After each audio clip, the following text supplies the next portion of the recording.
dripping in finesse. Boom, boom, boom. Out here dripping in finesse. It don't make sense. Here dripping in finesse. Bum, bum, bum, bum, bum, doom, doom, boom, boom, boom, boom, boom, boom, boom. I'm fucking around on the mic here or whatever. Just a second here. Pro tip. Okay. All right. Howdy doody, everybody. It's Ken Steele. I'm on Facebook Live, and it's the Daily Sesh. It's a 6 Ed Saturday or Sunday edition. Sorry about that. Get my days mixed up. Yeah, it's a 6 Ed Sunday. We're going to be covering all types of debauchery, really dark stuff. We're going to talk about how the cows is back, which is great. You know, after a long hiatus, I finally caught a compensatory call-in, which is great.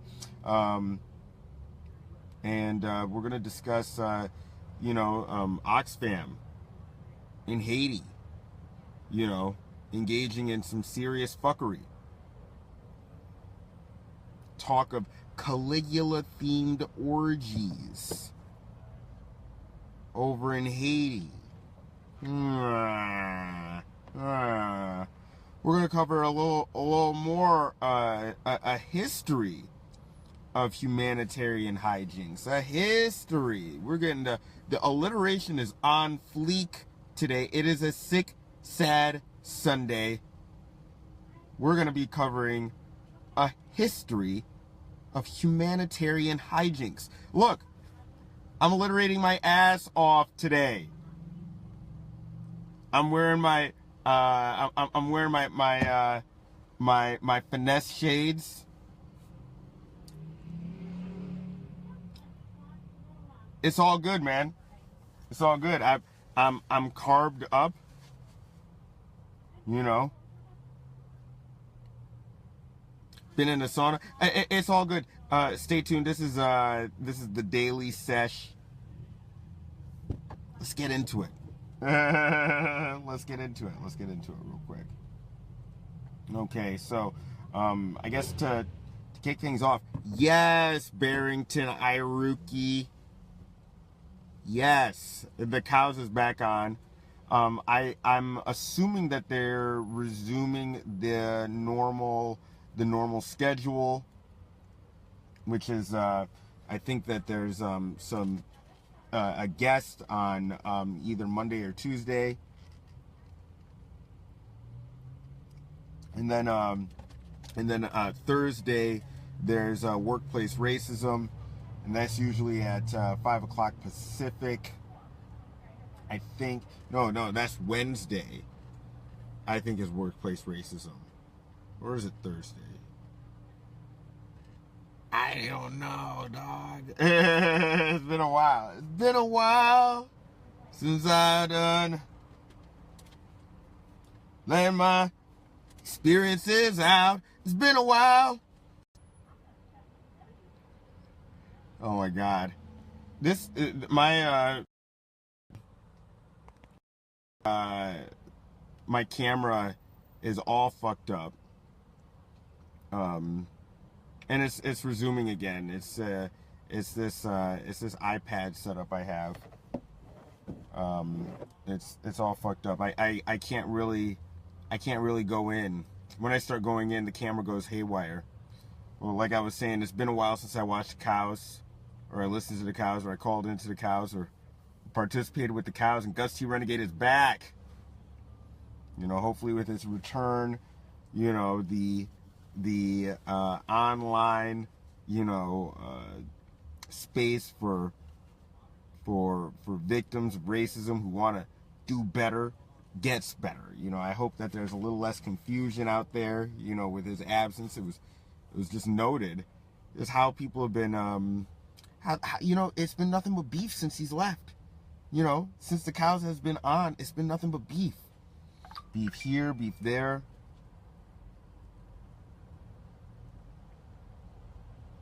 I'm just saying, I'm glad he's back. Glad he's returned. I'm glad. I'm very happy. You know, you can see it past my, you can see it past my stunner shades. Oh, wait a second. This is 2018. These aren't stunner shades. These are clout goggles. These are clout goggles. These, you know, it is just extra clout. Whenever I pop these out, that, God damn it. Oh, man. So, yeah, the cows is back. Gus T. Renegade, he's okay. He's not dead. He sounded okay. You know, he was speaking about, you know, doing yoga and using expensive and arcane soaps from Africa. So, you know, I don't think he's doing so bad. But everybody needs a break every now and again. Lord knows I do.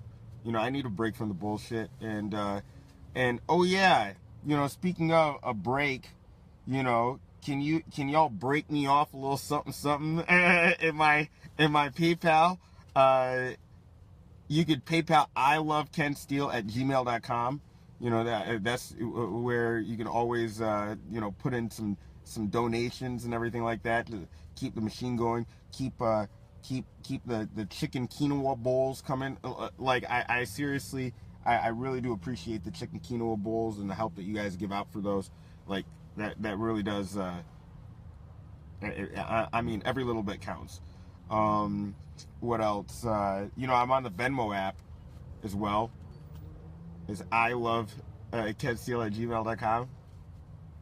You know what's up. You know what's up. Oh, Jesus Christ. So yeah, if you guys you know, wanna you know,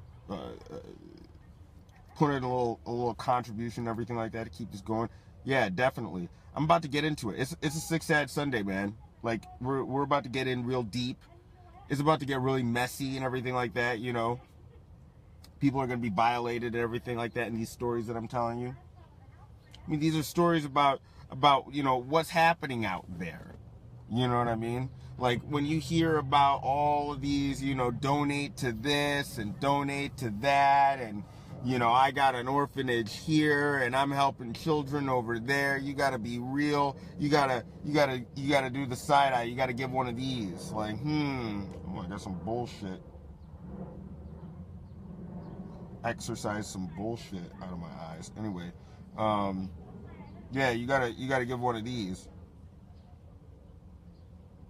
I'm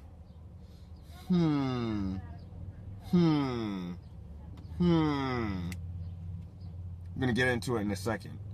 Before I get into that, I want to, you know, give you know, shout out to some of the faces that I see in here. Facebook tells me a few of the people that show up in here. What's up, Phil Callahan? I see you out here watching, spying, and everything like that. Phil Callahan. What is that? We used to tear down chicks in college. I mean, like, he did. You see, there you go. I'm snitching. What is that? Yeah, I treated every single lady that I encountered in college with respect.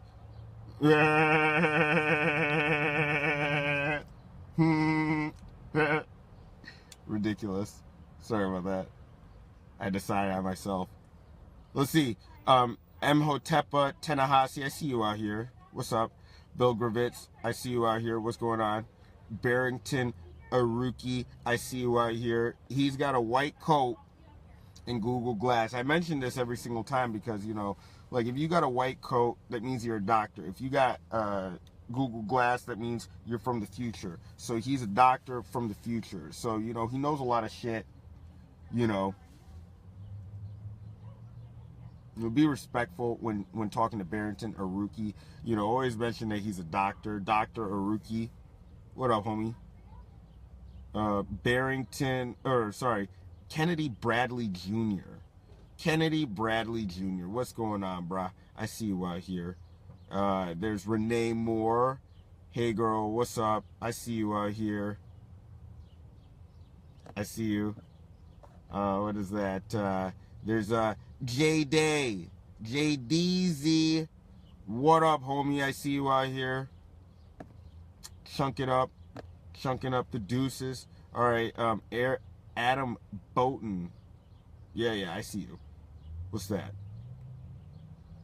Peter Klein. You know, just what is that? A union thug.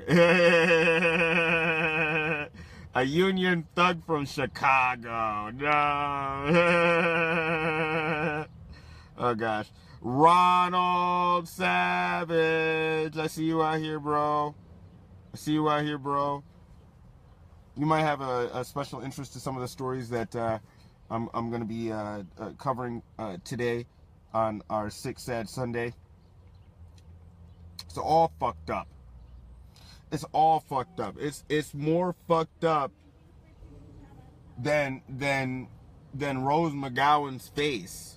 The fuck is going on with Rose McGowan's face? I was just looking up photos of her in relation to the fuckery that she was involved in with the transgender lady and or dude or whatever you want to call this person. This is an M to F. I think that's what they're referred to on some sites. And yeah, you know, I don't know, man. Looking, you know, I'm just wondering, like, I compare the old Rose McGowan photos to the new Rose McGowan photos, and you know, I'm thinking maybe it wasn't Harvey Weinstein that ruined her career. Maybe it was her Botox technician, because you know that Botox job has her. You know, her emotions are all fucked up. She can't even have, you know, proper displays of rage in the face. It's cemented in such a way that it's always this weird kind of relaxed, pissed, like,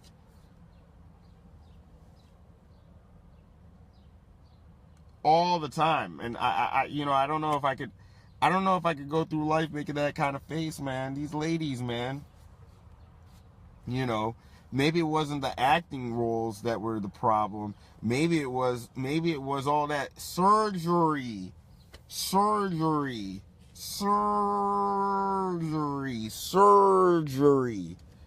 You got a little a touch too much of that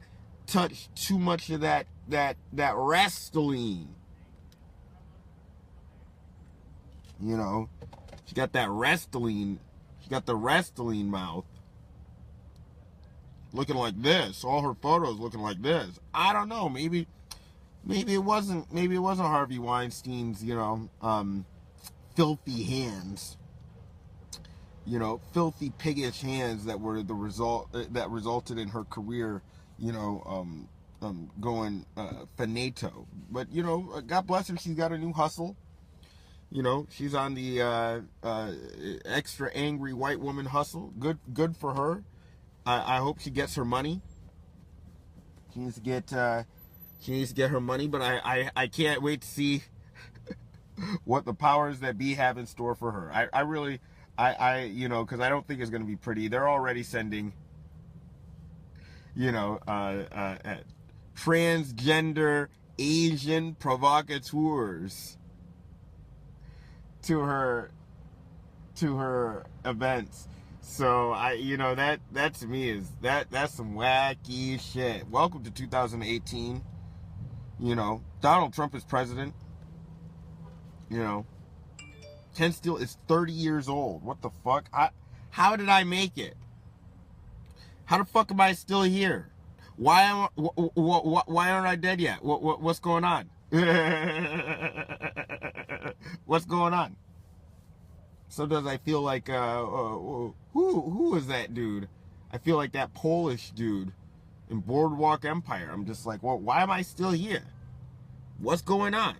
When am I gonna die? But yeah, I'm 30. 2018. As long as we're talking about you know, screw loose white women, you know, what's her name? Amanda Bynes. You know, Amanda Bynes, she's back on Twitter. Did you guys know that?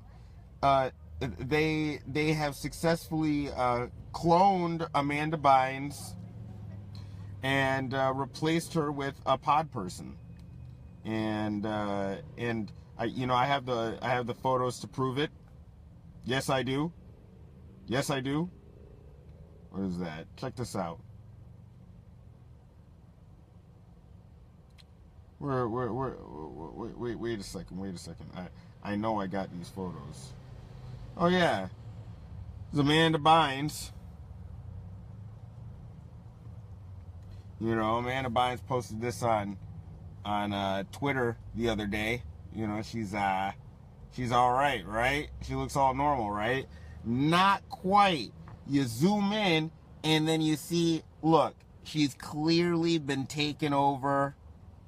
You know, this is the husk known as Amanda Bynes. It's been replaced with some sort of Botoxed and sedated pod person.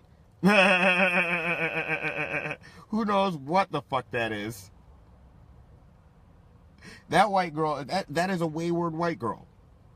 And whoever paid for her her exoskeleton, they paid a decent money for that, and they will make with this Amanda Bynes husk what they will. The tweet that accompanied it was on some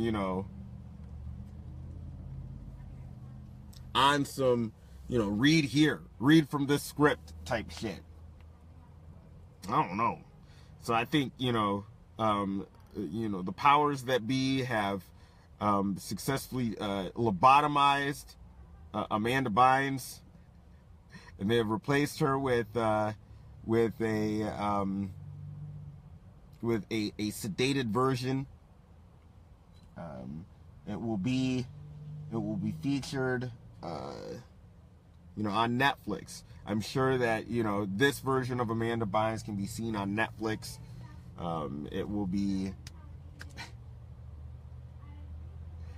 They'll give her $3 million for a comedy special, and Negroes will be cool with that. Shout out to Monique.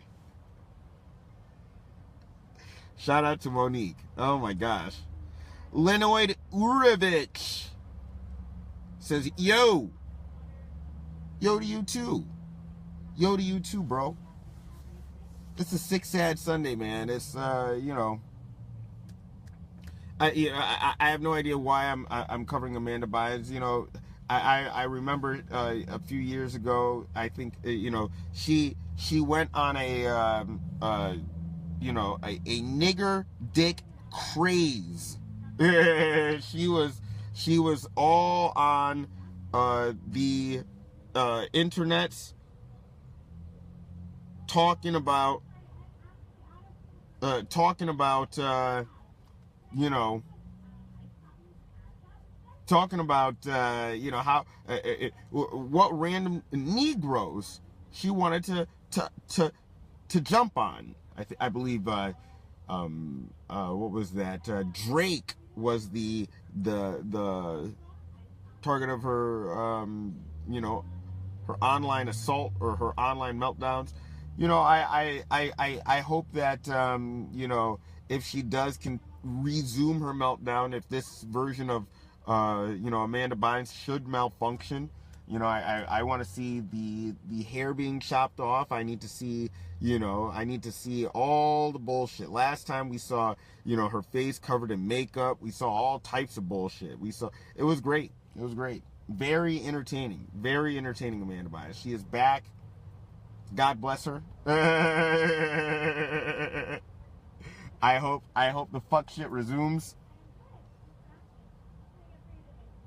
Oh man. Wayward white woman. A white woman that's in the news.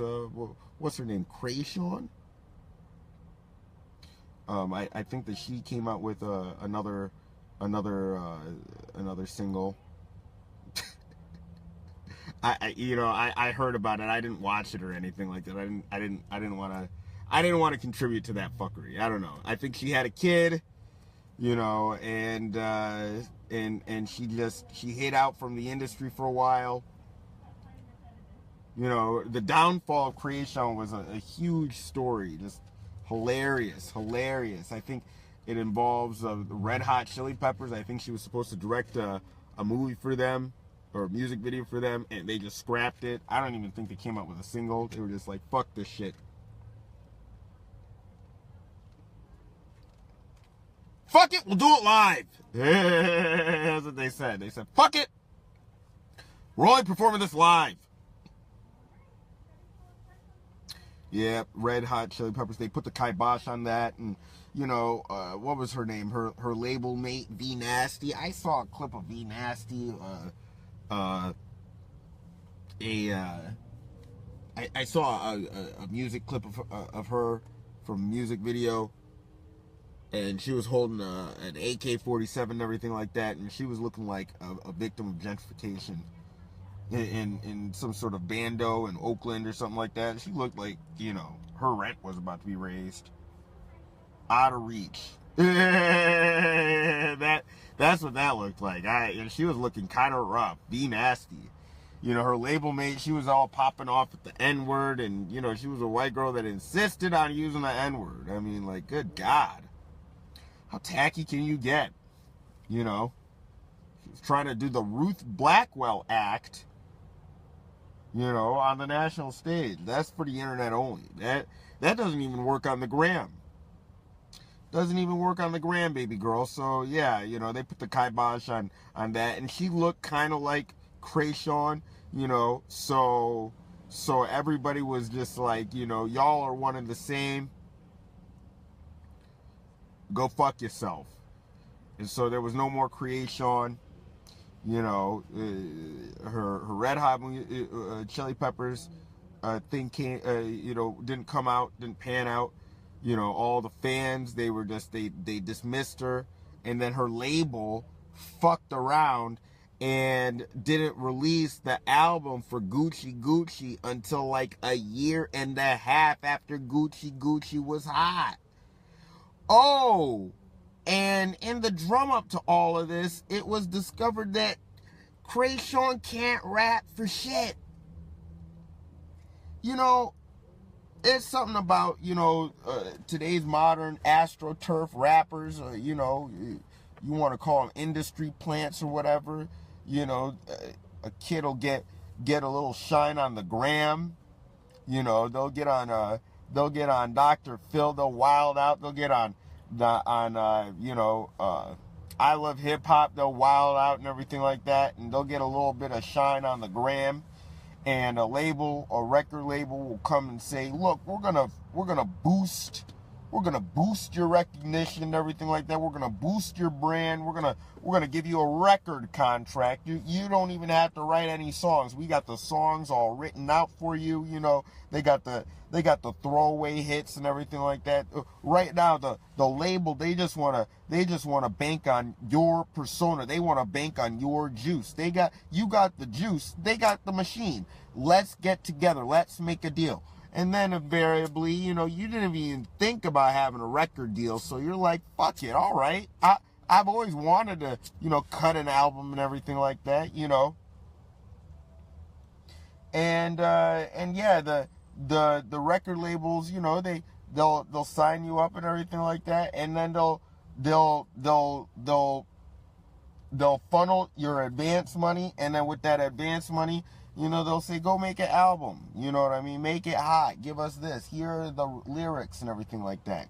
Here's the studio time. You know, get yourself a nice car or whatever. You know, a nice chain or watch or whatever. And, you know, come back with a hit.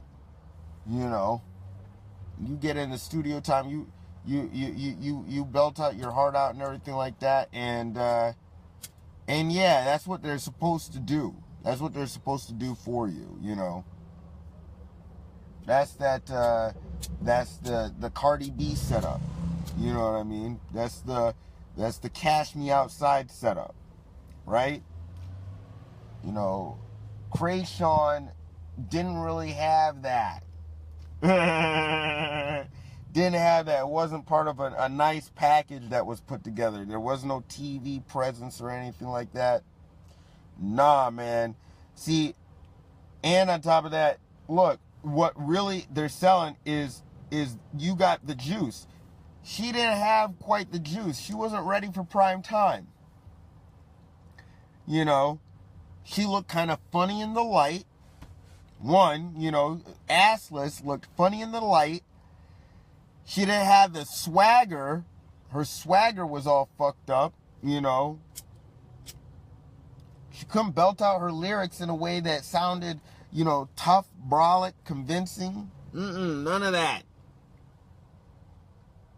Homegirl was an art school chick, you know, that had a fly tweet that got turned into a hot song. And it went nowhere. I think Lil Debbie, she had a little bit of a career after that. She went at a little bit of recognition. She was fucking around with Lil B for a while.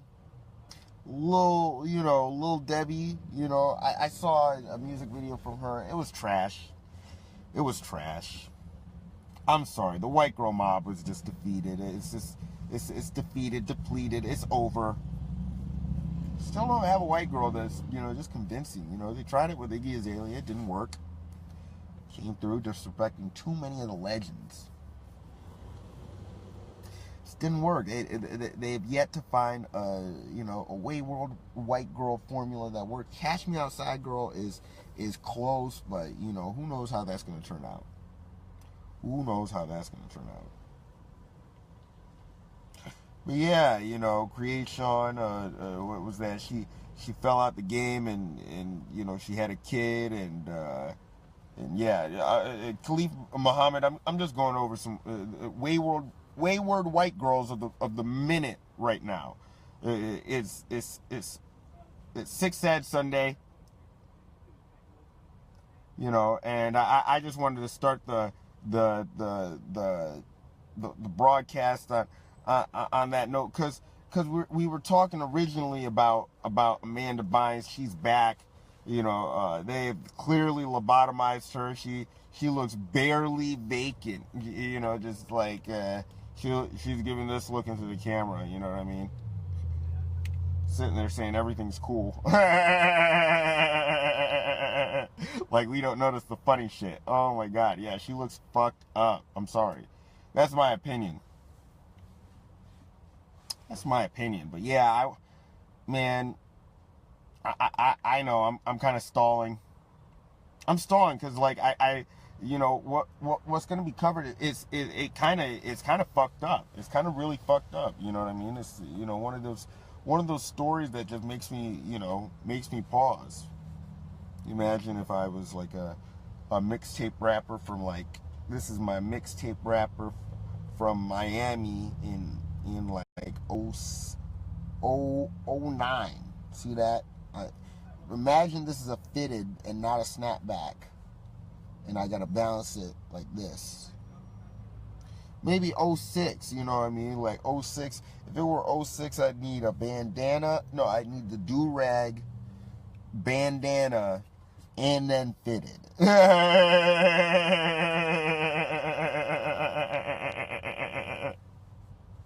And then fitted. Oh, jeez. Oh, jeez. OMG. OMG. OMG. Oh, gosh. Oh, gosh. It's about to get a real disgusting here. You know what I mean? I'm going to be just covering some really disgusting news. You know, it was, you know, this is really disgusting, sick, sad shit. You know, anytime you hear about these NGOs, non-government organizations, these charitable organizations, these huge, you know, Oxfam, you know, Red Cross, UN, you know, all of these NGOs, big orgs,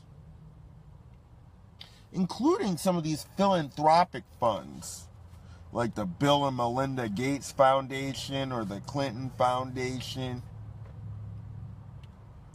Anytime you hear about them in these, developing nations, you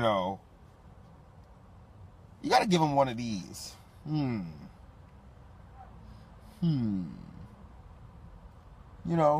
To these suspected white supremacists, I'm going to Africa. I'm going to Haiti. I'm going to Africa to help, to lend a hand. Doctors Without Borders.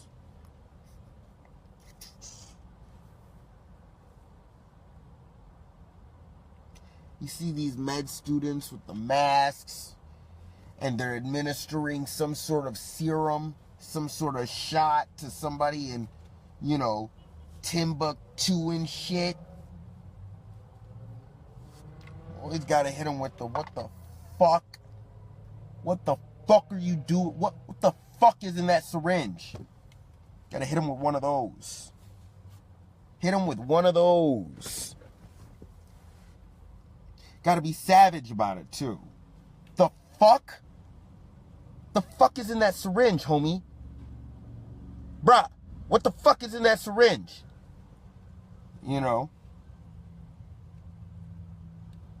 Fuck is you sticking me with, bruh? Nah, I don't consent.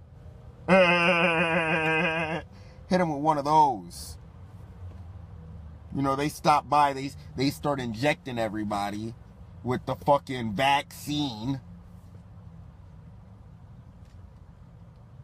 And then the next week, everybody's got the fucking Ebola. And it's the Ebola that they can cure themselves, and it can't cure any of y'all.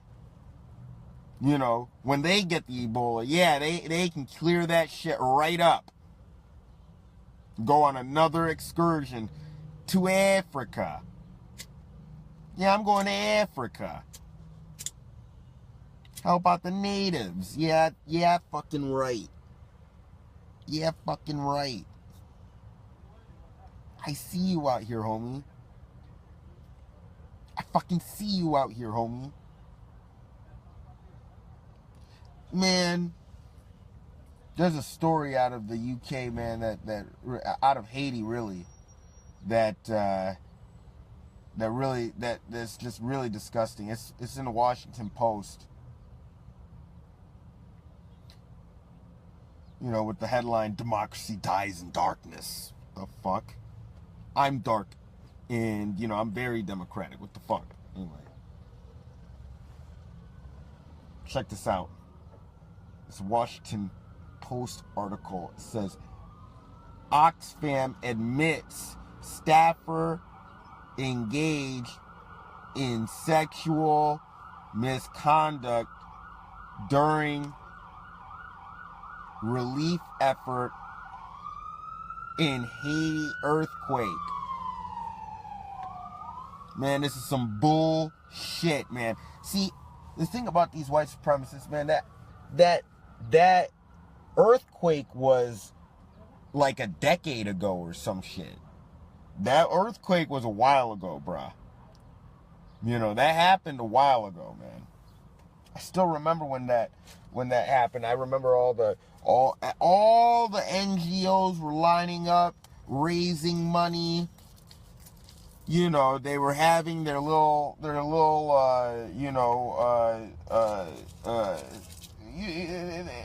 charity dinners, balls, yada yada yada.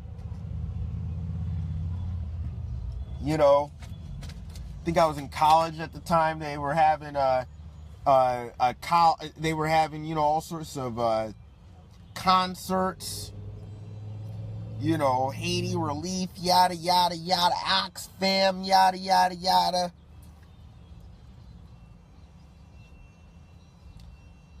And years later, after all the deeds have been done, after all the damage, slowly but surely all the truth is coming out about all the fuck shit that they were going on over there and what your donations and action really look like. Giving these sick fucks vacations to remember. on your dime. On your sympathetic dime. Disgusting. Oh yes, there's Khalif Muhammad says, oh yes, there's actually a video that shows UN soldiers raping a 14-year-old Haitian male. I'm disgusted, man, but not surprised. I'm like thoroughly disgusted. I'm thoroughly disgusted, bruh. I don't doubt it, and you don't need to share that with me. See, not all shit is made to be shared. Some of y'all got that fucked up. See, I didn't get this, you know, because I personally block anybody who has a history of sharing a bunch of bullshit in my inbox. You know, but there was somebody who was going around sharing videos of a 14-year-old girl giving head. Dog, y'all need to slow the fuck down with what you guys share. If that comes in your inbox, you don't need to hit that share, bro. The fuck? I only heard about it. I never received it. That shit is not for me. And I don't need to see that type of shit to know that that shit goes down. And you don't need to share everything that comes to your inbox. Holy shit. There was somebody that, you know, a friend of mine or an associate of mine who a loose associate, who shared a video of like some Biafrans that were chopped up in the middle of the road or some shit like that. You know, human body parts and remains chopped up in the middle of the road. If I knew him in real life, I would have slapped the shit out of him, bro. The next time I saw him, I'd have pretended like everything is cool until he's in arm's length, and then I would have just like spit, and then I would have slapped his fucking neck. The fuck is you? What are you doing out here? Sharing that bullshit. That shit, that shit got me heated, bro. I don't need to see any chopped up Africans. What are you sharing that with me for, bro? I could barely even make out what the fuck I was looking at. It had the third world filter mixed with horror and tragedy. Horror and tragedy through that third world, you know, that third world phone filter where everything just goes into 380p or whatever.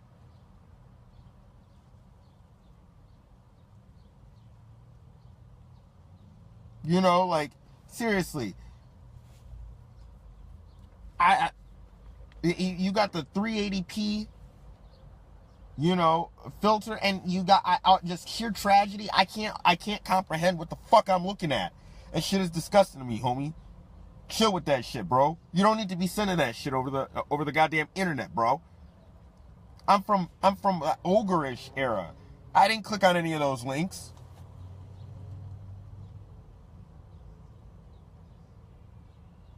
Shit is disgusting, fam. Anyway, we're going to the article. This article is written by a dude named Eli Rosenberg. Eli Rosenberg. I always like to look up who the fuck am I reading? You know what I mean? Like, what perspective is this being written from? You know? Eli Rosenberg. You know, he says, muck rake. Let's see. Washington Post journalist. Eli Rosenberg. He looks like some sort of hipster bro dude. This guy, Eli Rosenberg, he is the person that is reporting this story. A lot of people don't do that. They don't look up who the fuck is the person that they're, you know, reading. You know what I mean? They'll read a whole article and not know who the fuck they're reading, you know? Like, any book you read, for instance, they'll have an about the author in the front, you know? Like, that's in the front, that's in the jacket, or something like that. Some conspicuous place so you can know where the fuck this person got this, this perspective that you're reading is coming from. So yeah. Oxfam admits staffers engaged in sexual misconduct during earthquake relief effort in Haiti. Let's see. The charity Oxfam admitted Friday that some of its employees engaged in sexual misconduct while doing disaster recovery work in Haiti after an explosive report in a British newspaper detailed allegations that staff members were throwing Caligula-like parties with prostitutes at a guest house the charity had rented for them. The Times of London investigation, published Thursday, also detailed allegations that Oxfam's country director used prostitutes as part of a raft of misconduct alleged to have occurred while the organization deployed to help the reeling island nation recover after a devastating 2010 earthquake. The prostitution is illegal in Haiti. The age of consent is 18. So it's not like we're playing with like so-called third world rules here. No, these are pretty, standard 18 consent, no prostitution, and this sexual misconduct I'm gathering is probably a lot of rape and probably a lot of child rape at that. So we'll go ahead and continue. And by the way, this isn't the only story coming out of the fucking earthquake in Haiti. A lot of y'all Europeans and, Christians, missionaries, all you, people over there talking about how much good you guys, how many good intentions you guys had. Get the fuck out of my fucking face. Are you serious? Just more bullshit from Haiti. It's nonstop with y'all. Let's see. This behavior was totally unacceptable. Contrary to our values and the high standards we expect of our staff, Oxfam, one of British largest charities, said in a statement Friday. Look, these words don't even sound like, they don't even sound like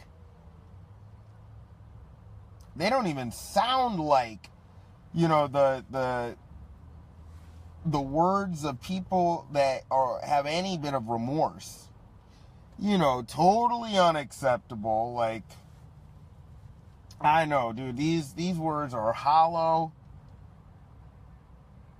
I bet you the dude who wrote that shit, wears like, the button unbuttoned, one button unbuttoned,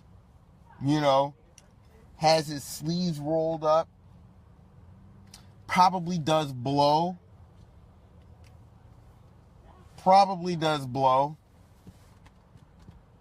and is just always trying to fucking spin some bullshit, probably moonlights for tobacco companies and writes copy for their advertisements in developing nations. Good fucking God. Deanna Ortiz, thanks for joining us. Harani Bot, thanks for joining us. Paul DC, thanks for joining us. Renee Moore, thanks for joining us. Khalif Muhammad, I see you out here. Jeremiah Worthingham, you're awesome. You're awesome. I see all of y'all. Let me continue reading this story here. This report of alleged sexual misconduct. Look, some kids got raped. I suspect some kids got raped. Low key. All right. The Times report was based on sources familiar with the organization's work in Haiti around that time, as well as a report summarizing internal Oxfam investigations into the allegations from the time. The organization's country director admitted to having prostitutes come to the villa that Oxfam had rented for him. According to the internal report as cited by the Times, the director was not fired, but was offered a deal, the Times reported. He was allowed to resign provided he cooperated with the investigation. My man couldn't even come up with, he was in Haiti. He's like, I want some prostitutes. And I don't even think that getting out prostitutes would be a big deal to these corporations. But I bet you the details surrounding this prostitute are probably pretty lurid, as they are just skimming over this and they're burying it. If there are details, they're burying it pretty deep into the story. Pretty deep into the story. The Times reported that the organization's inquiry was limited by its desire to keep it out of the public eye. In addition to the country director, 6 other workers left the charity after its investigation. 2 resigned during an investigation into whether they had used prostitutes, and 4 others were fired for offenses such as use of prostitutes on Oxfam property and to having pornographic and illegal material on their official computers, Times reported. These people were just going to Haiti and going nuts. They're downloading all of the porn. They're downloading all of the ghetto gaggers, and they're like, let's do this shit right fucking here, fam. Let's do this shit right here. Let's stage these fucking extravaganzas right fucking here. We're here in Haiti, boys. The earthquake just went down. The price of pussy is rock bottom. We can get it for pennies on the fucking dollar.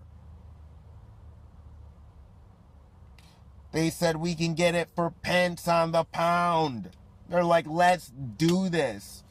All right, let's do this. All right, let's get on some prostitutes.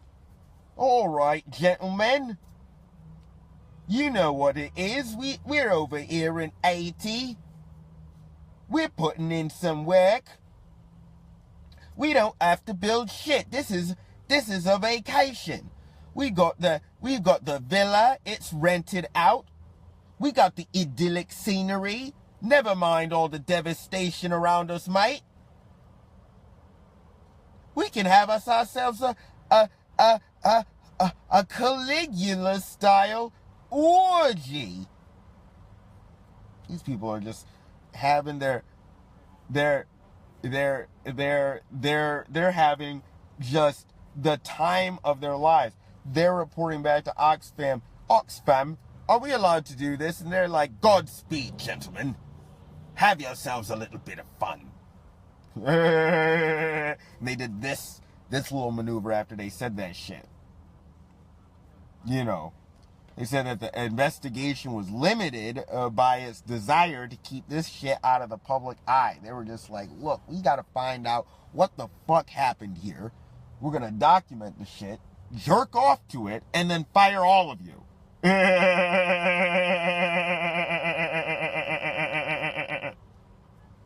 Oh my good God. We're going to write down all the fucking details. Spank to this shit. If you produced any media, share that with us. Good God. I would not want to see what is on the email servers for a company like Oxfam. They probably got all sorts of secret file servers of all sorts of lurid shit that they have gotten onto in years gone by.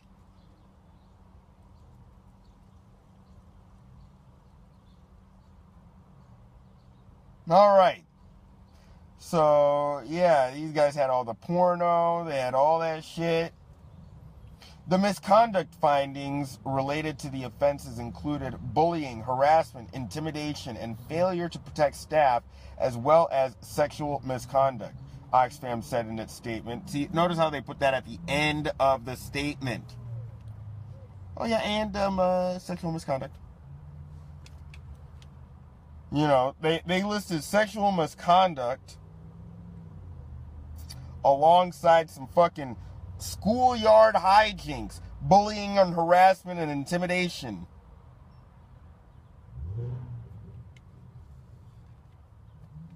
Oh, and a little bit of rape. A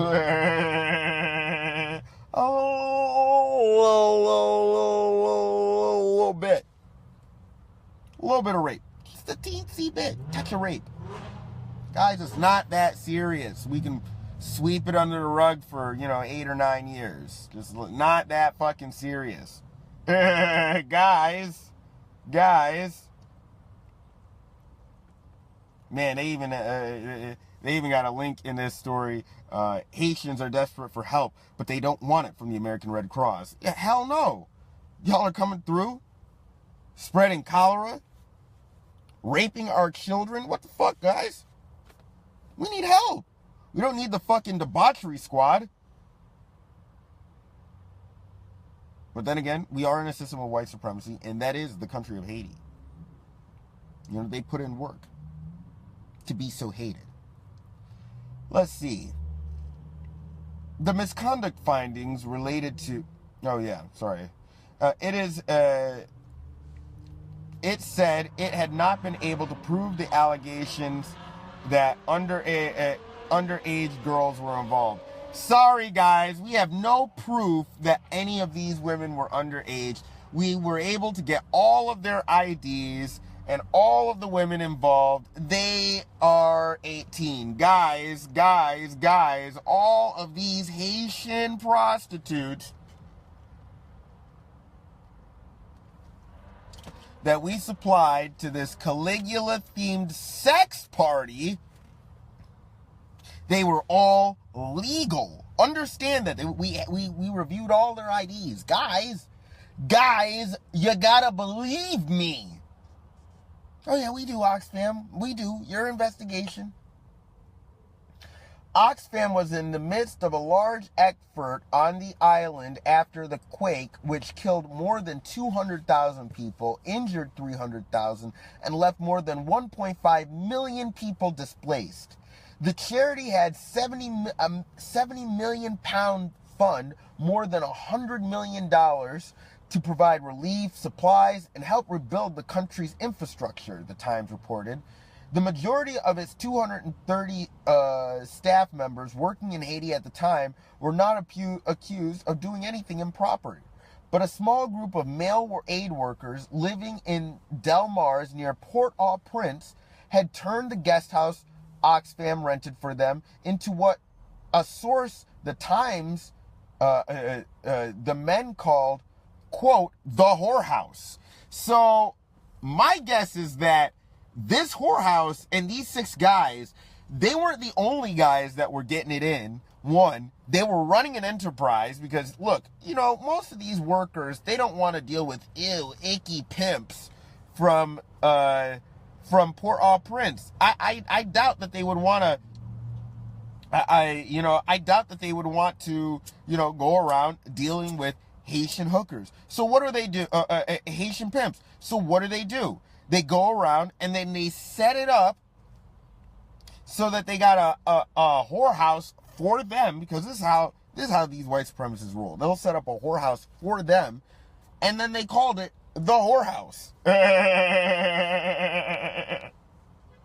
And then they funneled all of your favorite different types of Haitian strange into this house, and then they gave them small bits of money, a pound here and a pound there, to break them off. And on occasion, they must have had Caligula-style orgies. We haven't gotten to that. I want to see if that quote is in here, though. I want to see the Caligula-style orgy quote, because that's what got me to this. Let's see.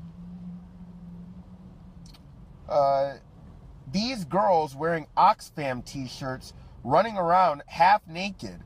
It was a full-on Caligula orgy. It was unbelievable. It was crazy, the source Times. The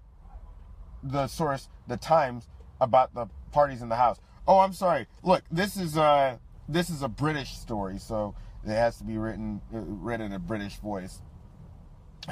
These girls wearing Oxfam t-shirts, running around half naked. It was a full-on Caligula orgy. It was unbelievable. It was crazy, the source told the Times about the parties at the house. At the time the organization closed this investigation, it issued a news release that did not mention sexual misconduct, but said some staff had been involved in a number of instances of misconduct, the Times reported. A number of instances of misconduct. Some of our agents engaged in a little bit of misadventure over in their expedition in Haiti. Understand that we have taken the proper protocols and steps to resolve any issues that may have arisen from our agents involved in the wake of the quake. Okay, so yeah. Okay, so yeah, that was obviously a bunch of bullshit. Let's see. In its statement, Oxfam said that it informed its trustees in the United Kingdom, the government's Charity Commission, and the International Development Agency, as well as other major donors such as European Union, the World Health Organization, and other United Nations agencies of the investigation and the outcome. And it said it created a whistleblower hotline and a separate team to prevent misconduct in the future. So basically, they rang the alarm. They're like, ding, ding, ding, ding, ding, ding, ding, ding, ding. Guys, we have cheap pussy available in Britain. Or in Haiti. And you don't need to even verify if they are of age of consent. We did the investigation. We couldn't conclude anything either way. What happens in Haiti stays in Haiti. Who wants to come? Who wants to ride? Who's up next? Because it's not like you heard about a whole bunch of people going to jail behind this shit. It's not like you heard of, people getting executed behind this. We don't even know the names of the individuals involved. There was no news story at 5. Nope. But if you study the history of Haiti, and if you study these, aid workers and everything like that, these humanitarian guys, you'll understand that this is just, par for the course. This is, quote, to be expected. Check this out. Let's see. The Times reported Friday that the government secretary responsible for charity regulation was calling for Oxfam to provide more information about the charity staff who paid for sex in Haiti. These allegations are deeply shocking, and Oxfam must now provide the Charity Commission with all the evidence that they hold of the events that happened in Haiti as a matter of urgency, the Culture Secretary Matt Hancock said, according to the Times. And the article ends there. Ladies and gentlemen, this, again, I stress, is just par for the course when we examine the history of, humanitarian efforts that take place in places like Haiti, in places where there is no winter, in places that are populated by the darker skinned peoples of the world. Before I get to some other stories of misconduct by these suspected white supremacists. I mean, I guess, can we just say white supremacists? No. We gotta say suspected. I can't verify the claims of any of these stories. You heard Oxfam. They don't know if any of these girls were underage. Hey, they could have consented to all of this for all we know. Irene Chambers. Before we get into this story, I'm gonna go over some of the people who have just joined us. Irene Chambers, I see you out here. Jarrett, my Ben, what up? Anwar Ogwesti, I see you, fam. Khalif Muhammad, burning it up in here. I see you, bro. Deanna Ortiz, you were in here. You see me out here. Oh my God, it's a sick, sad Sunday over here on the Daily Sesh. We're talking about stories that'll make your fucking blood boil. Stories that'll make your toes curl. Not in a good way. Just like, what the fuck? Like you're making fists with your feet. Good fucking God. You know, whenever these people intervene in Haiti, they always come through and, you know, they're with the fuckery, man. And it always takes a long ass time to figure out what kind of fuckery were they on really. You know, it's always a mystery to us. See, we have no idea exactly what kind of racism is being done to us at the time it's being done. That's one thing that I hope that a lot of victims of racism, a lot of you black people out here, you learn to understand, is that you don't understand exactly what the fuck it is that they're doing at the time that they're doing it. You don't know when they're doing it. So just assume it's all the time. That's what I do. I minimize confusion. I just say, I suspect some fuckery is afoot. I see you smiling. I see you extending your handshake. I see you giving dab. I see you trying to use some hood slang to relate. I see all that shit. And I see right past it. See right past it. Bro. Brah. Broham. Anwar Owesti, I see you, bro. We are kept under a constant state of confusion using psyops, and that is correct. That is correct. That is correct. If I were a fat, coked up comedian in the 90s on the set of an Adam Sandler flick, my response to that statement you made, Anwar, would be to say, that is correct. And then I would put my finger like this, and then I would take my shirt off. But I'm not a coked up comedian in the 1990s. I'm not on the set of a Billy Man or on an Adam Sandler production.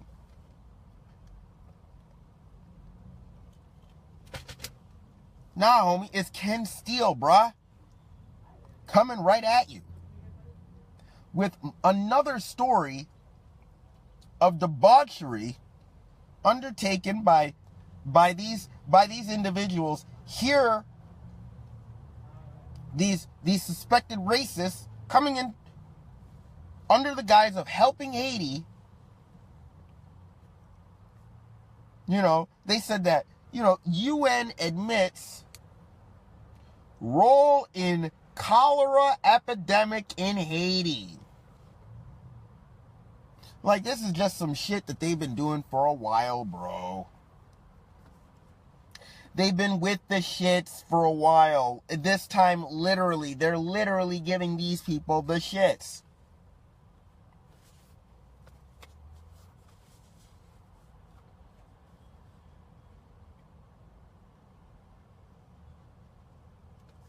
Check this out. All right, we'll take the time to read this. We'll take the time to break this down because, you know, a lot of y'all have heard about this, but I don't know if you know, really gone into it, really investigate what happened in Haiti, you know, with this cholera outbreak. And this story takes place in 2016. So, I mean, like, you know, this happened after, you know, the earthquake and everything like that. Like, in the wake of the earthquake, there was a huge cholera outbreak. Just, Haiti couldn't catch a break, fam. Like, the suspected racists, they use that as, like, a little playground of sorts for all their hijinks. They're just like, oh, shit, Haiti, we about to roll on y'all. We about to rape all your kids. We about to give you dysentery in this motherfucker. You about to collect all sorts of donations in your name, and we about to vacation in this bitch while we throw orgies. That's what these suspected racists, that's what they were doing in Haiti. I'm digging in my nose. Damn right, I'm digging in my nose on camera. The internet.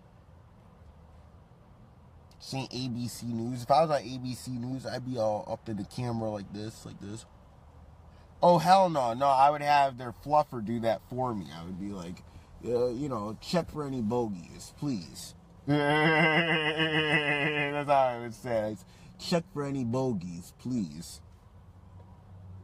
I'd get up really close for eyes.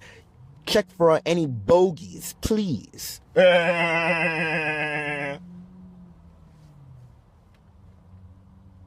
yeah. What is that? So yeah. This story was written by Jonathan M. Katz for the New York Times, the newspaper of record. Newspaper of record. So I want to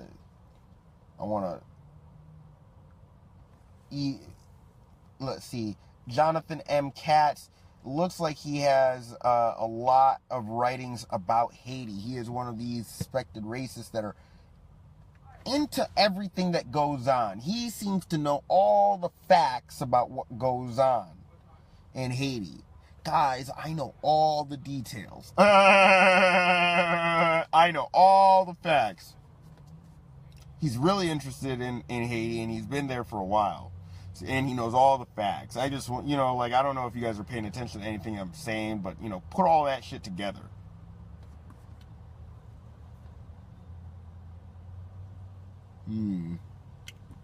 Always got to ask the people whenever you hear about these suspected racists over in Haiti and all that shit. You always got to ask. What the fuck are you doing in Haiti? Fuck are you doing over there, fam? Anyway, Eli Rosenberg.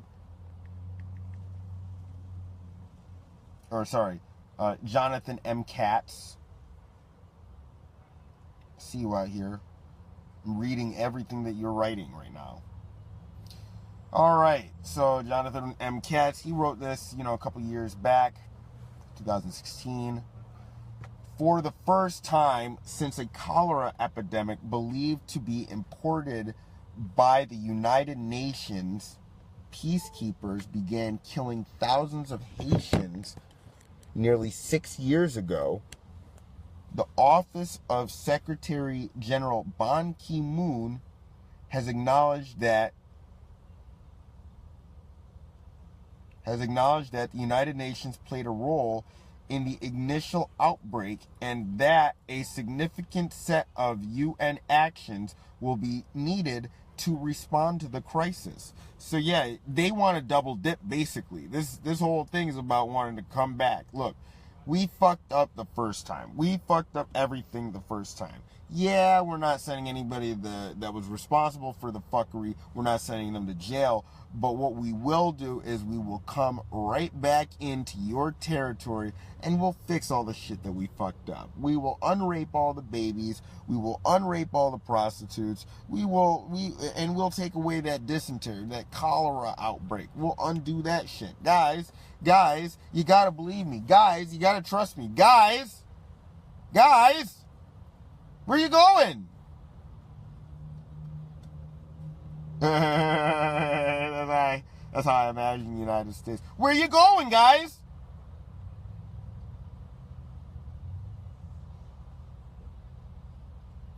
The deputy spokesperson for the Secretary General, Farhan Haq, said in an email this week that, quote, over the past year, the UN has become convinced that it needs to do much more regarding its own involvement in the initial outbreak and the suffering of those affected by cholera. He added, quote, a new response will be presented publicly within the next 2 months once it has been fully elaborated, agreed with the Haitian authorities, and discussed with member states. Hey, we're back. Stupid fucking thing sucks. Oh yeah, by the way, I'm going in and I'm telling all these stories and everything like that. Get me better equipment. Donate to ilovekentsteele@gmail.com on PayPal, Venmo, $ Big K Steezy on Cash App. There's plenty of ways to get a little bit of funds and ends over to your friends these days, and hook it up, because I'm putting all the pieces together, man. I'm telling you that these missionaries, anytime you hear a story about these suspected white supremacists, these people who need sunscreen to go out into the wilderness, anytime you hear about them coming into one of these countries, understand that they're about to get onto the debauchery, onto the fuck shit, onto stuff that isn't so good. And oftentimes, this is a highly coordinated effort that multiple parties have agreed to. Yep, and dripping and finesse. All right, we're reconnected. This stupid thing. All right. Okay, so check this out. So the statement comes on the heels of a confidential report sent to Mr. Ban by longtime United Nations advisor on August 8th, written by Philip Alston, a New York University law professor who serves as one of dozens of experts known as special rapporteurs who advise the organization on human rights issues. The draft language stated plainly that the epidemic, quote, would not have broken out but for the actions of the United Nations. So, the United Nations basically is to blame for the massive cholera outbreak that took lives of Haitians that were reeling from the devastation of the earthquake that racked their nation. Let's see. The Secretary General's acknowledgement, by contrast, stopped short of saying that the United Nations specifically caused the epidemic. Oh, good God. This connection sucks. But, I'm going to give some shout-outs really quick before I get on to this next paragraph. Andrew Noska, what's up? Wesley Patton, I see you. Kofi Z Diallo, what up? Cleopatra Jones, I see you, girl. And Areem Chambers, I see you. Jarrett Myben, yo, what's up? Yeah, man. Let's see. The Secretary General's acknowledgement, by contrast, stops short of saying that the United Nations specifically caused the epidemic, nor does it indicate a change in the organization's legal position that it's absolutely immune from legal actions, including a federal lawsuit in the United States brought on behalf of cholera victims seeking billions of damages stemming from the Haiti crisis. But it represents a significant shift after more than 5 years of high-level denial of any involvement or responsibility of the United Nations in the outbreak, which has killed at least 10,000 people and sickened hundreds of thousands. Cholera victims suffer from dehydration caused by severe diarrhea and vomiting. Good God. So, yeah, man, these people, they gave a whole bunch of Haitians a very slow and painful death.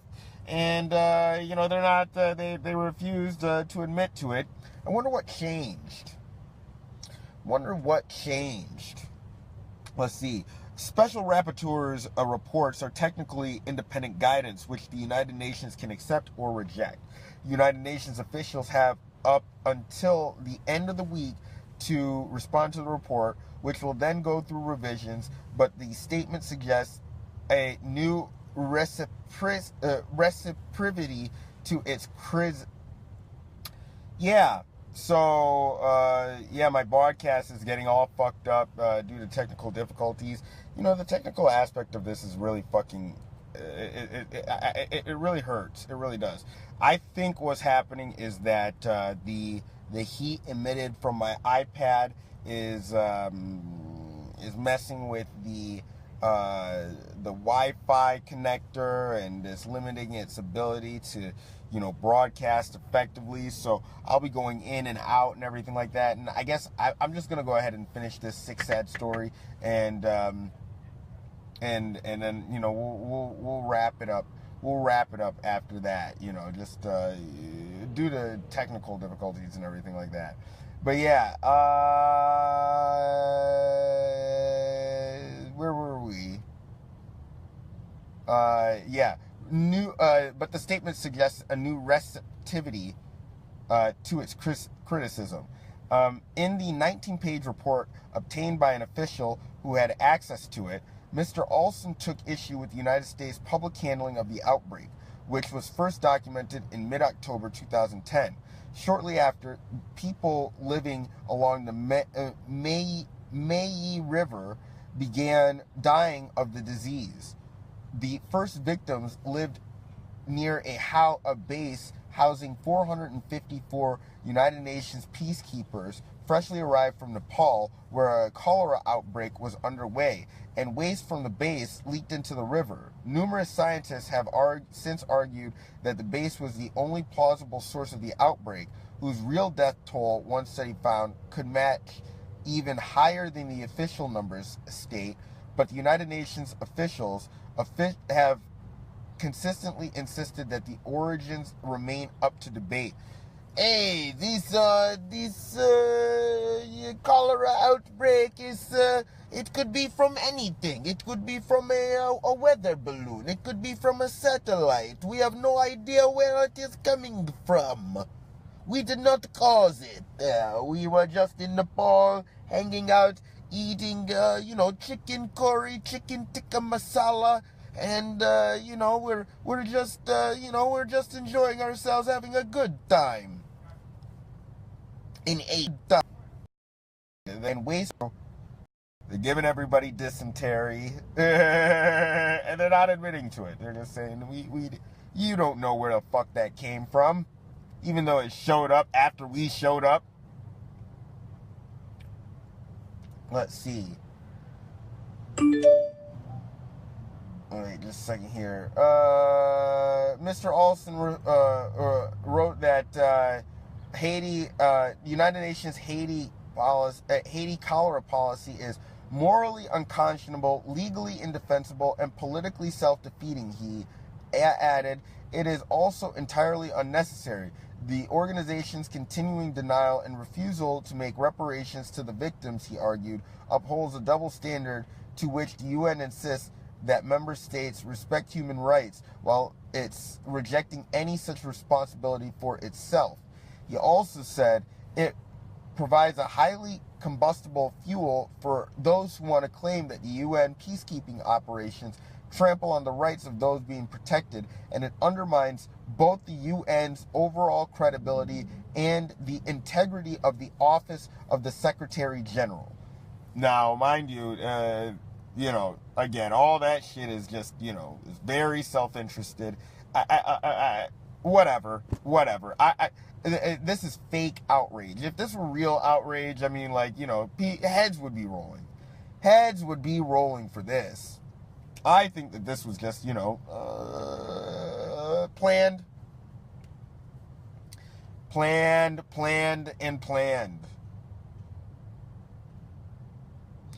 Mr. Alston went beyond criticizing the Department of Peacekeeping Operations to blame the entire United Nations system. As the magnitude of the disaster became known, Key international officials carefully avoided acknowledging that the outbreak had resulted from discharges from the camp, he noted.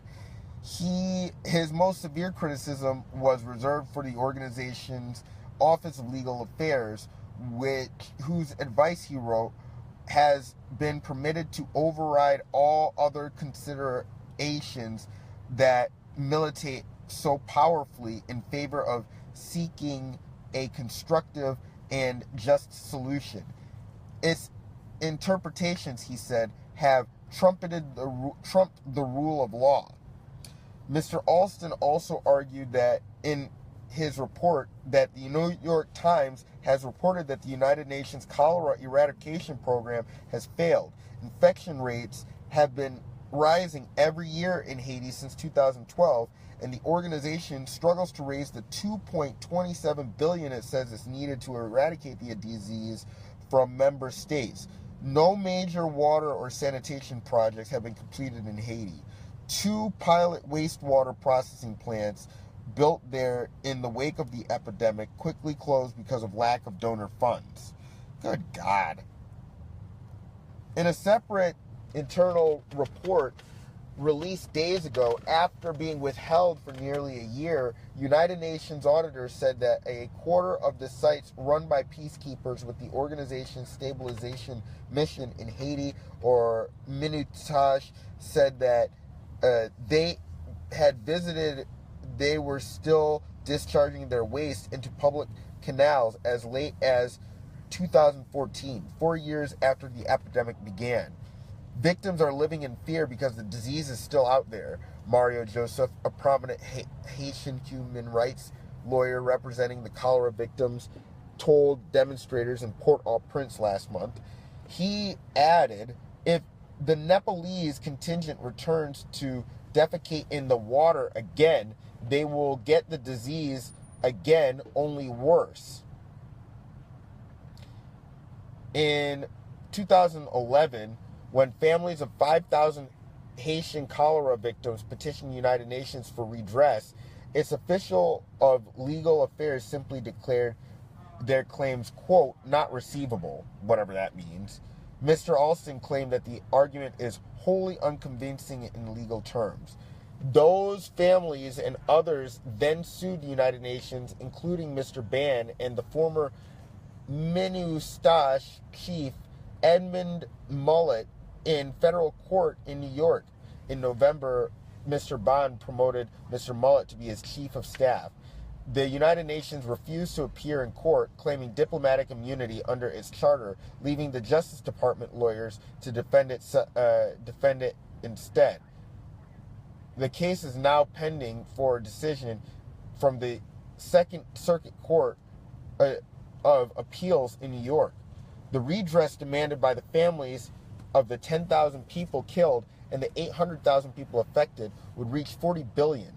Mr. Alston wrote that figure does not take into account those certain to die and be infected in the years ahead.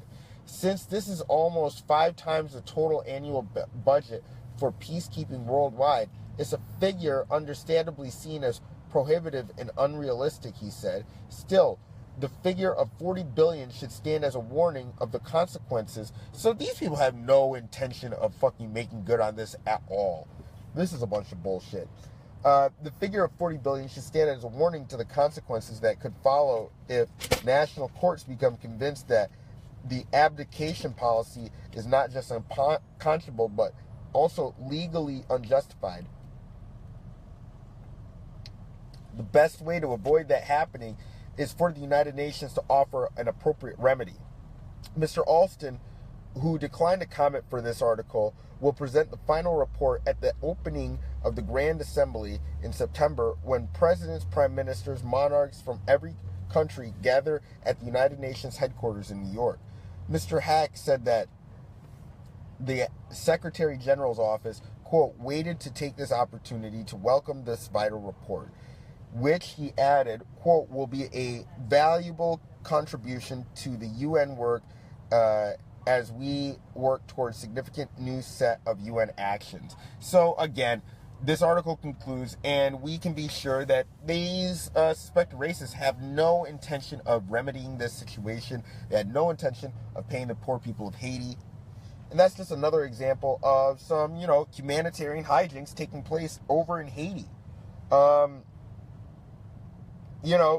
In Haiti, there is, this story of this humanitarian aid worker, going around and former Brad Denton man ran a missionary orphanage in Haiti. Now he's accused of sexually abusing the kids. So, yeah, this story was by Alex Harris at the Miami Herald. And, I just want to see who the fuck Alex Harris is.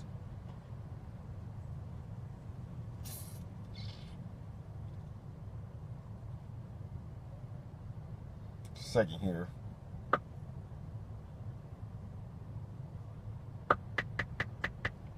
Miami Herald, image, Alex Harris. Alright, so Alex Harris is this person right here. Very Riley Reedish. It's like Riley Reid who can write.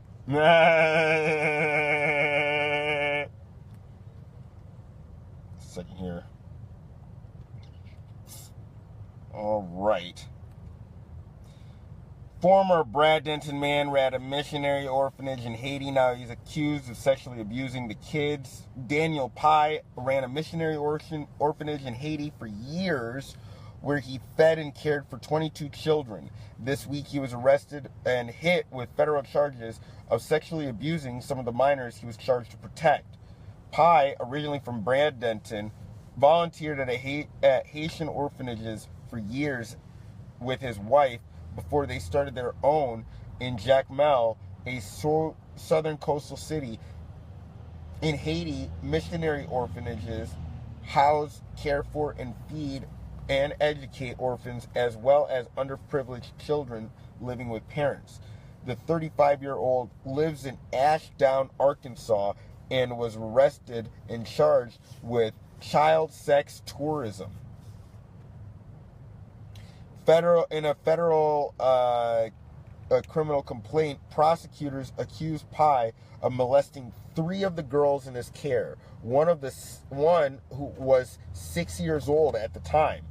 Her mother was fired from her job at the orphanage after she confronted Pye, according to the complaint, although he continued to pay her.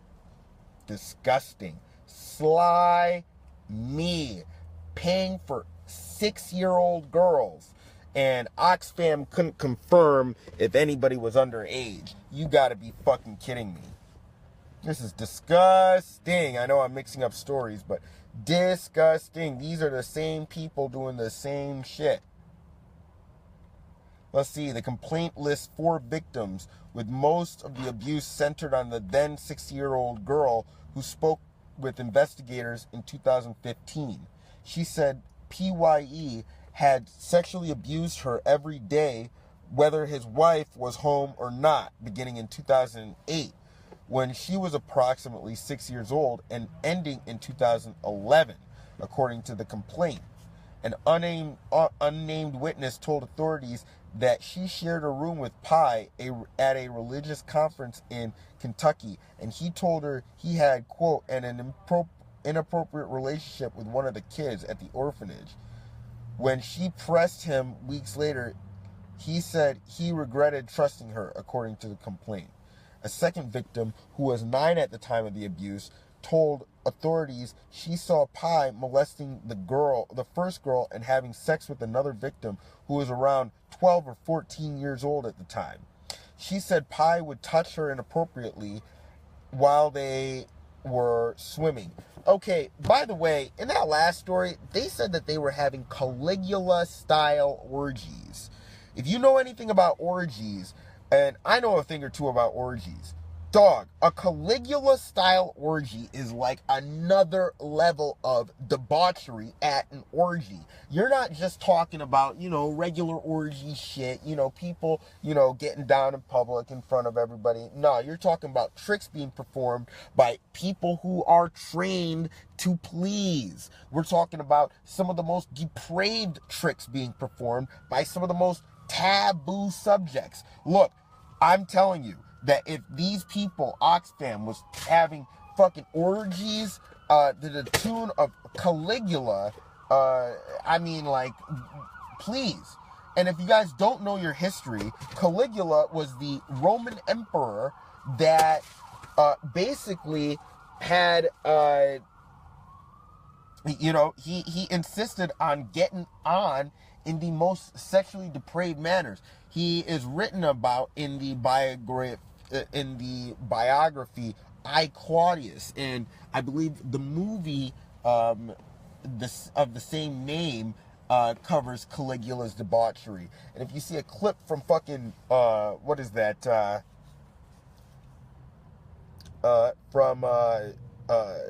Caligula or I, Claudius, about Caligula, you'll know that dude, the fucking orgy is just it's insane.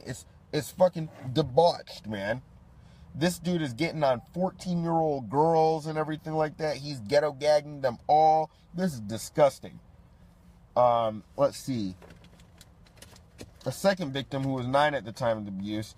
Let's see.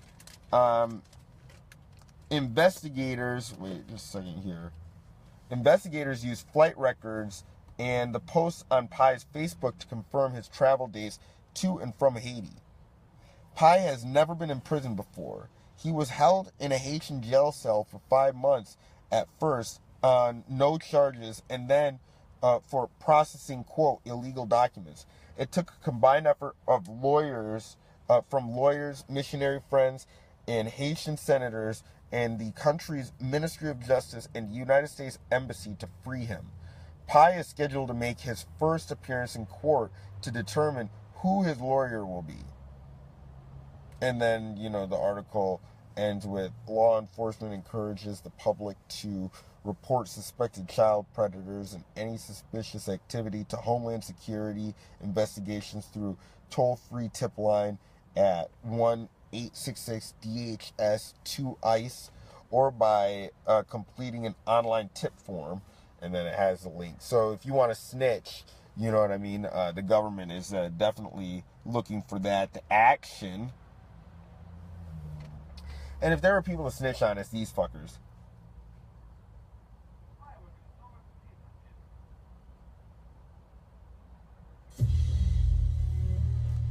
Let's see. Effect.org is your website. I appreciate your time today. Pastor held. In the end, is a cruel irony for you and your husband. Wow. So Fox News was all sympathetic to this creep. We have found an American pastor who has run an orphanage helping countless children in Haiti. Behind bars in that country for 5 months, and according to his wife, Daniel Pi, is being held with no charges for no reason. He's being held for no reason. I didn't do nothing. On a cell phone, he tries to get his message out this way. So, what charges are you being held here for? I'm not sure, honestly. There's been no formal charges that have been brought up against me at all. Have you had a trial? I have not been called to court. I've not had any formal trial. I'm not actually stood in front of a judge in 5 months that I've been in jail. And there he sits, and Daniel's wife. Damn it! I need a lawyer. I've been raping all the kids, and I need a lawyer. I need a lawyer. What are the charges? This is bullshit. This American be held without a charge. I'm not really sure. That seems to be the number one question. We were summoned in front of a judge in October for a civil reason, and for some reason the judge arrested my husband, and he was walked down to the prison, and he's pretty much been there for about 5 months now. Where he belongs. Where he fucking belongs. Housing to another charity organization that came in to try to help the victims of the Haitian earthquake. There's a report that suggests that there was the assets between two different charities that needed to be exchanged, and apparently they were. Whatever the truth, still there is not a charge against your husband. Now, he's reportedly to have been sexually abused. There were reports that he contacted malaria. Reports that he fought off cholera, all while in prison. Oh, he got a case of the sniffles, and he got a little rapey weight when he was in that fucking prison. Good. 10 by 12-foot room with about 25 other men. He doesn't sleep alone in his own bed. I have to fight to get doctors in. Sometimes I have to fight to get food in. It's just a daily battle, and he's still there, and I have no hope of getting him out anytime soon. You have no hope. Wow. You went to Haiti on Christmas Eve. Aww. And moments after he was released, he was rearrested. How much of a heartbreak was that? It's inimaginable. You can imagine the heartbreak as you're raping all of those fucking children. I did all the right steps. No, you didn't. We were walking out of the prison together, and we were approached by a police officer. And you were stopped, as you should have been. An arrest warrant, and an arrest warrant that neither one of us could read, and he was handcuffed again and then turned back around. These fuckers don't even read the language. They're just coming through. Hey, fuck all that language. Fuck all that reading shit. Where are your 12, 14, 9, and 6-year-old girls? GlobalEffect.org is your website. I appreciate your time today.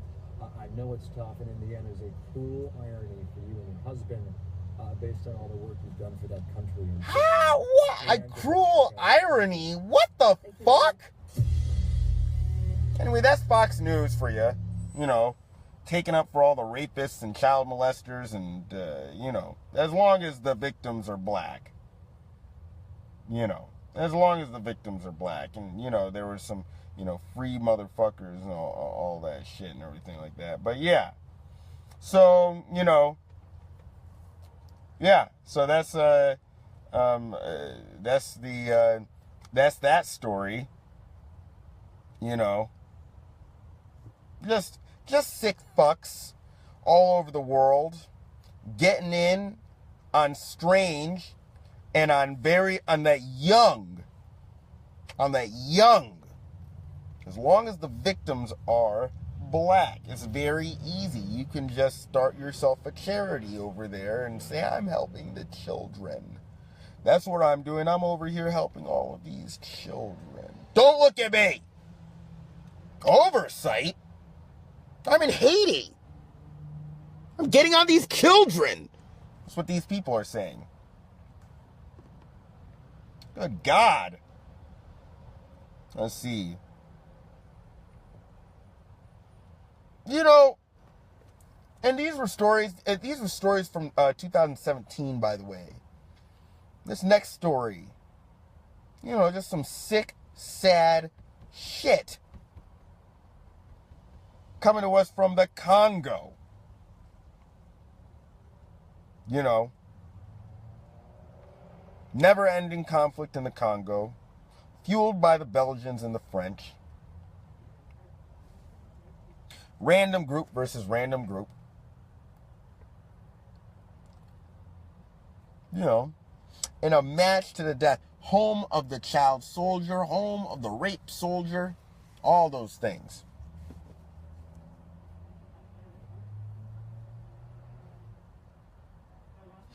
Turns out that the peacekeepers sent over there were getting in and getting down on some children. I mean, like, this is yet another story. UN peacekeepers hit by new allegations of sexual abuse. And these are new allegations. And this is written by Azad Eza. Azad Eza. So, that dude. I don't know if you can see it. It's that guy. Looks kind of, you know, looks like a journalist or something like that, you know. Looks like CIA. He looks like he could be CIA. Good God. That sun is brutal. Brutal. Brutal. Brutal. Absolutely brutal. Okay. Let's see. So yeah, there's an article from Al Jazeera. It's by Azad Eza.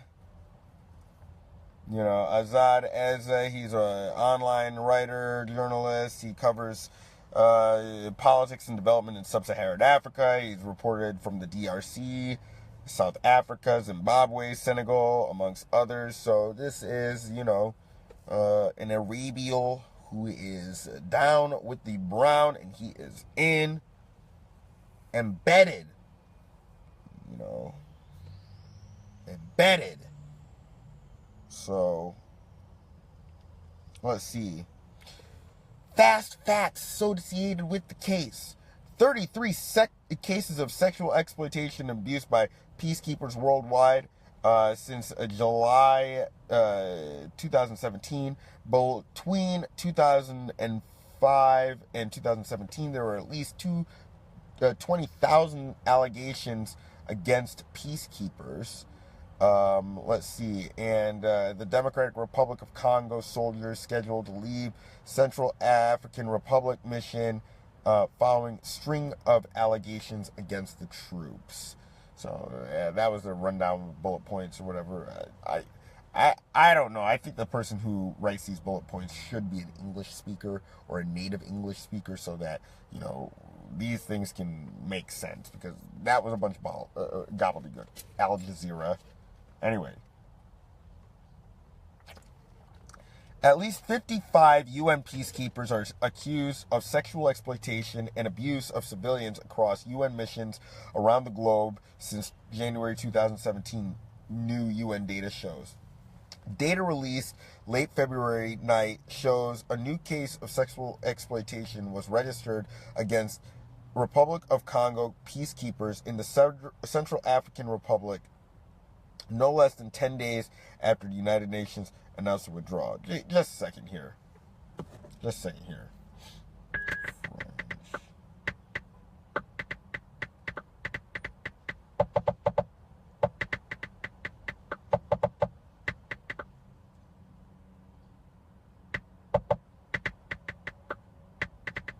Okay.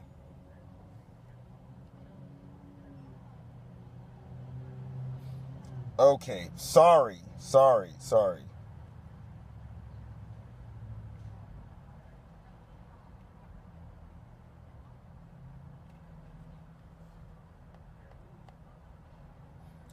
I meant to...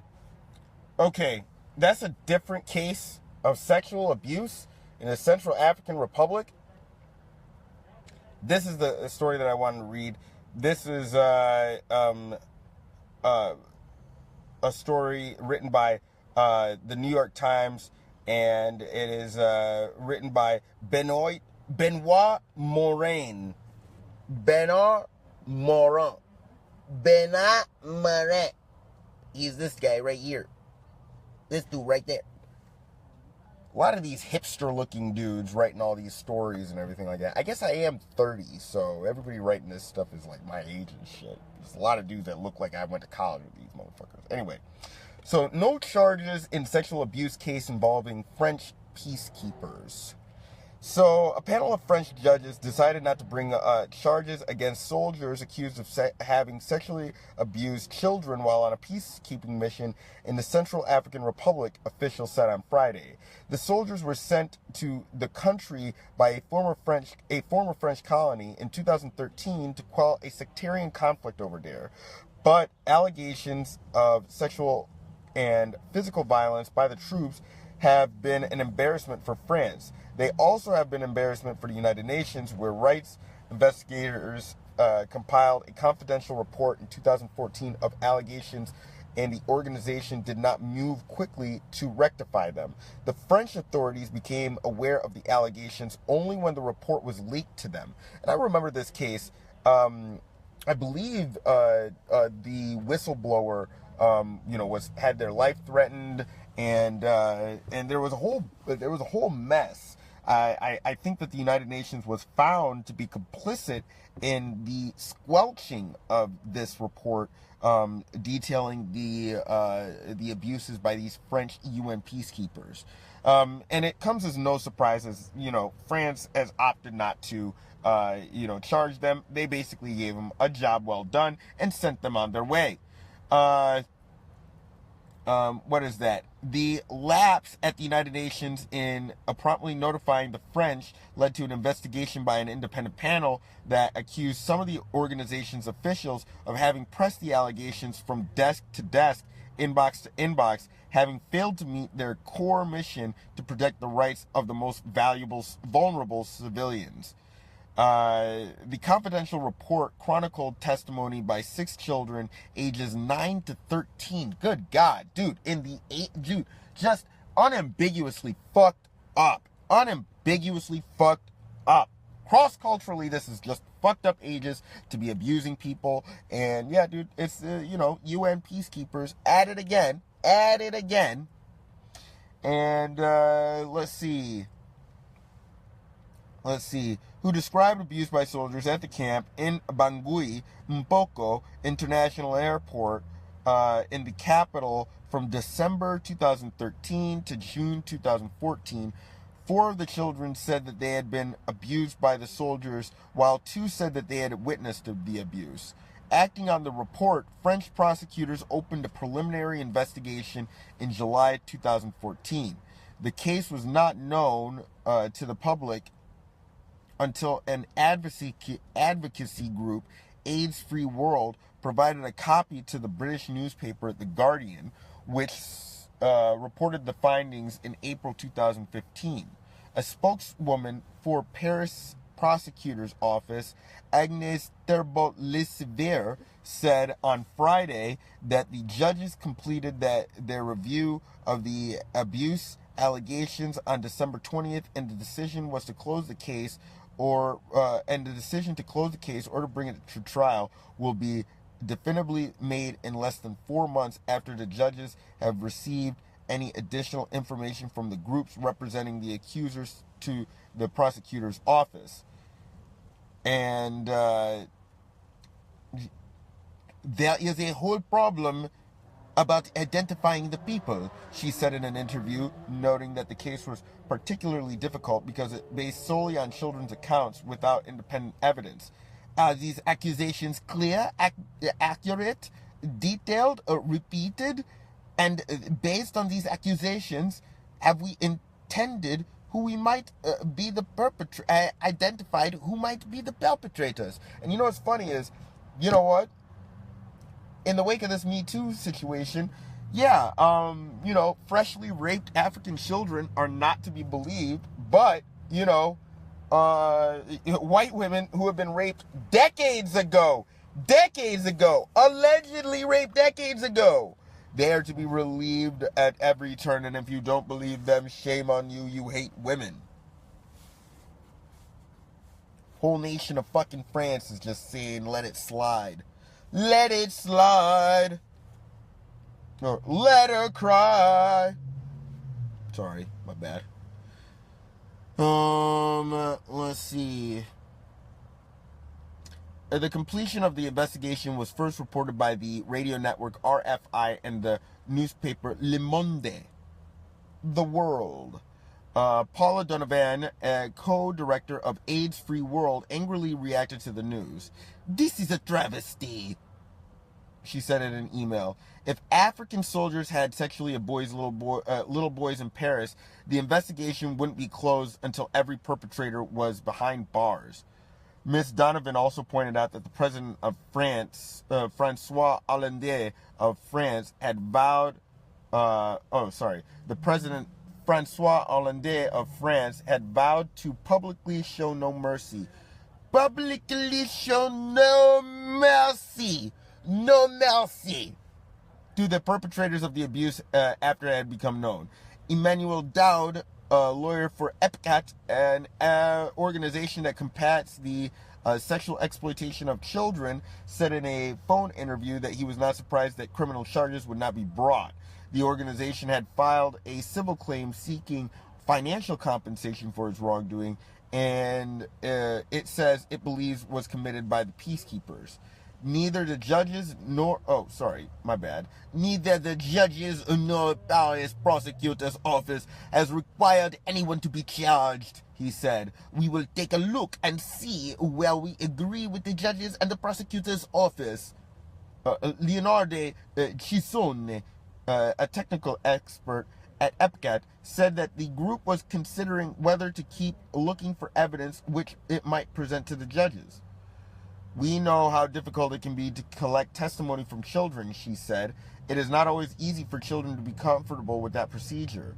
Stephanie Dujarric, a spokesperson for the United Nations, said in a statement that it was following developments in France with interest, and member states have the responsibility to fully investigate and hopefully prosecute these crimes. Mr. Dujarric also noted in a statement that the French troops were not part of the United Nations peacekeeping operation in the Central African Republic and were not under UN command. Ms. Thibault Lucifer said that the authorities on November 20th closed a second investigation involving the alleged abuse of a teenager by a French soldier in Boda, west of Bangui, in 2014. The teenager had initially accused the soldier of raping and impregnating her, but later changed her account, said they had unprotected but consensual sex, according to the French news site Mediapart. Cases have been controversial. A draft of the United Nations demo in October suggested that some of the cases of sexual abuse in Central African Republic may have been fabricated by people seeking profit to make by making false accusations. At least one other case involving French peacekeepers in the country, one concerning allegations that peacekeepers forced girls in a displaced persons camp to have sex with a dog, remains under investigation. Last year, United Nations referred to the case for an investigation by the French Defense Ministry. And you know what's fucking hilarious about this case, about this story, written by this French dickhead, Benoit Monnoret, or whatever, is that they finish it off by saying, hey, some people allege that they're looking for money and compensation. You know, they never say that shit at the end of all those Cosby articles. Remember all those bullshit-ass Cosby articles with all those fake accusations? And then they would never, and then they would even state that this person has it stands to make no profit, yada, yada, yada, no profit. Bullshit. Bro, this is a bunch of bullshit. I'm sorry, I can't take this stuff. It's Six Sad Sunday, man. It's Six Sad Sunday. These suspected white supremacists, they're running amok. If you hear any stories about humanitarian workers, if you see some of your boys or some of your girls in med school talking about, I'm going over to some other country to help the people out, understand that they're probably not helping and they're probably being complicit in a bunch of bullshit. Even if they are unwitting, they are probably complicit in a bunch of bullshit, bruh. I don't fuck with these humanitarian missions. I don't fuck with these humanitarians, especially those who are suspected white supremacists. I'm just saying, that's my stance on it, God damn it. That's my stance on it, bruh. You feel me, bruh? I'm gonna do a little countdown. Yo, John Ross, I see you in here. Daryl Kamek, I see you. Khalif Muhammad, you're still repping.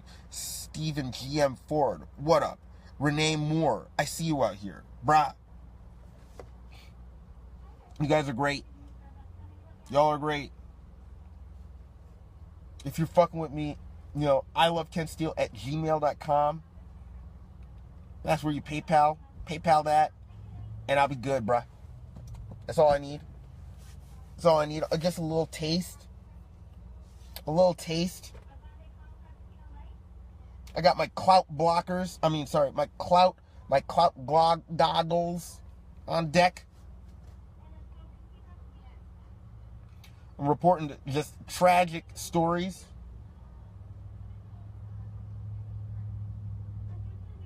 Understand something.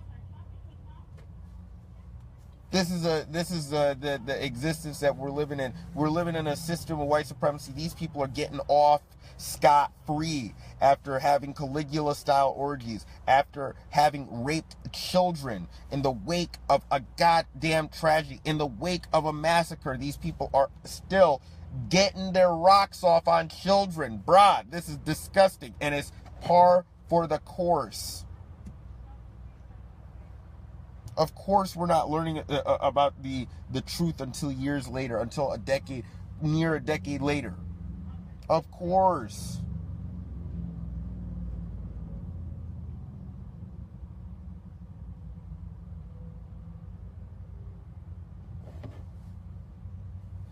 Understand something here. Understand something here. They're all in it to protect the most sick shit that they're doing.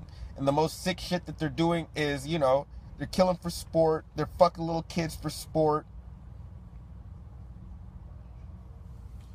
And they're getting all sorts of glory and material gain off of it as well. They're pimping and everything like that, running children. And this shit isn't gonna stop, man. Sick, sad world that we're living in. It's not going to stop until, as long as we live under a system of white supremacy, expect this shit to continue, as Neely Fuller would say. Well, I don't think he would say expect this shit to continue, but he would say expect this to be continued. Par for the course.